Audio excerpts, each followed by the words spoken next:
Retour sur le talk du mondial des CCE, ici à Deauville, les CCE, les conseillers du commerce extérieur de la France. Avec nous Yann de Volery, vous êtes le PDG… De Saint-Volery. De Saint-Volery, excusez-moi d'avoir écorché votre nom. Yann de Saint-Volery, vous êtes le PDG de Daxium. Daxium, en deux mots, c'est quoi comme société? Daxium, c'est une PME qui est basée à Nantes, au niveau du développement, Paris au niveau du business, et Dubaï depuis 2 ans.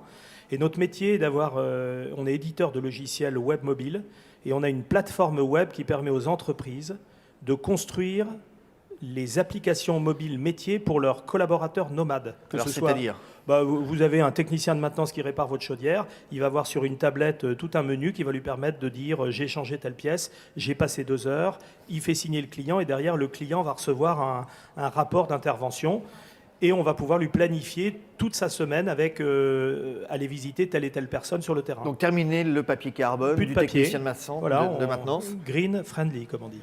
Green friendly. Comment est reçu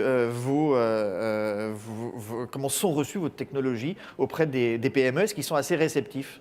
Alors nous on travaille beaucoup, 2 tiers de nos clients sont des grands comptes.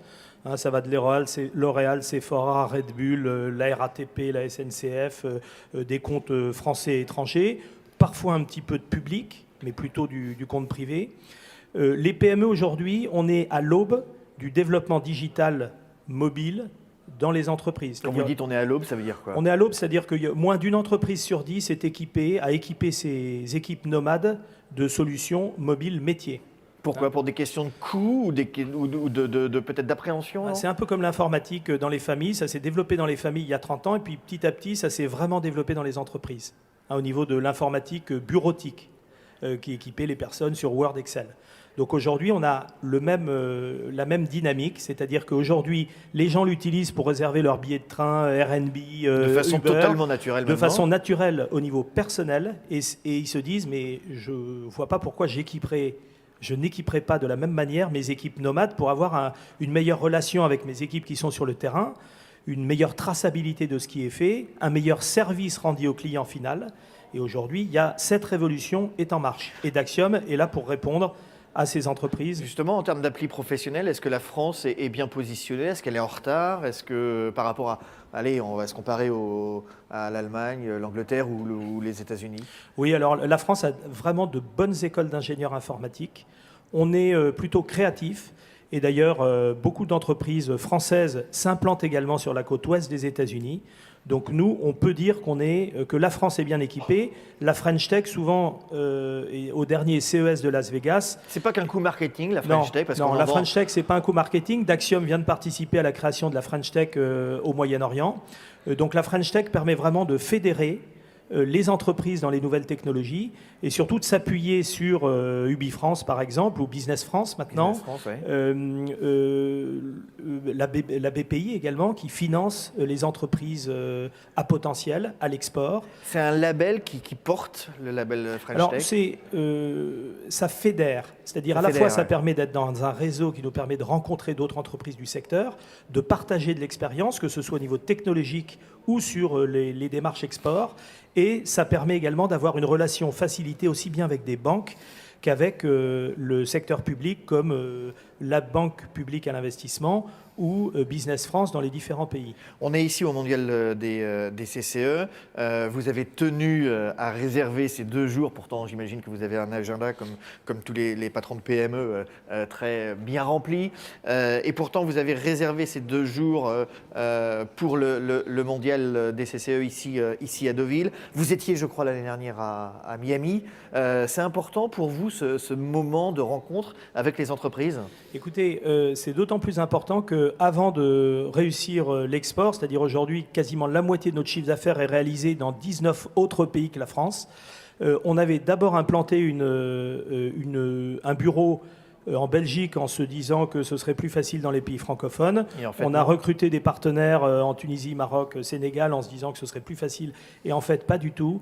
On a commencé à réussir notre démarche export à Dubaï, alors qu'avant, ça ne représentait que 5% de notre chiffre d'affaires. Alors, je rebondis là-dessus pour dire que Miami m'a permis, donc le congrès mondial des CCE m'a permis de rencontrer des experts pays pour éviter de de se tromper de cible, de pays, avoir des informations sur la fiscalité, c'est-à-dire qu'on a plein de rendez-vous qu'on prend dans l'application qui est bien faite d'ailleurs. Par exemple, vous avez rencontré Là, j'ai rencontré la présidente de la RATP Dev qui est basée à New York, qui va donner des conseils pour l'implantation New York-Canada et qui m'expliquait également, elle, quand elle faisait ses choix d'outils digitaux pour la maintenance du matériel roulant aux États-Unis, qu'elle prenait par exemple des entreprises américaines parce que c'était plus facile en termes de support. Donc là, vous allez réussir à trouver une brèche pour vous engouffrer et pour... Alors oui, on a, si vous voulez, là je suis plus intéressé actuellement pour nous consolider dans la zone Afrique, mais depuis les grands groupes occidentaux qui ont leur siège ou leur bureau de représentation qui couvrent toute cette zone géographique sur Afrique, Moyen-Orient et parfois une partie de l'Asie.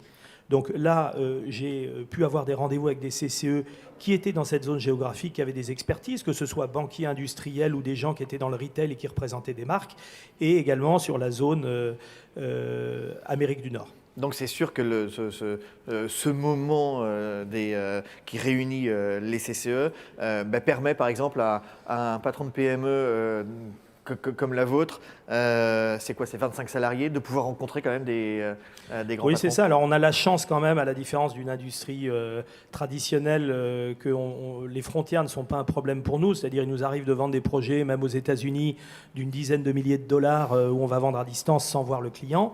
Mais quand on souhaite déployer des projets plus importants avec des grands groupes, là on a besoin d'un peu de proximité pour les accompagner, que ça aille plus vite et puis qu'on ait des volants de chiffre d'affaires avec ces groupes qui aillent en croissant. Merci Yann de Saint-Vaulery, PDG d'Axiom, et bonne fin de Mondial des CCE ici à Deauville. Merci. Merci.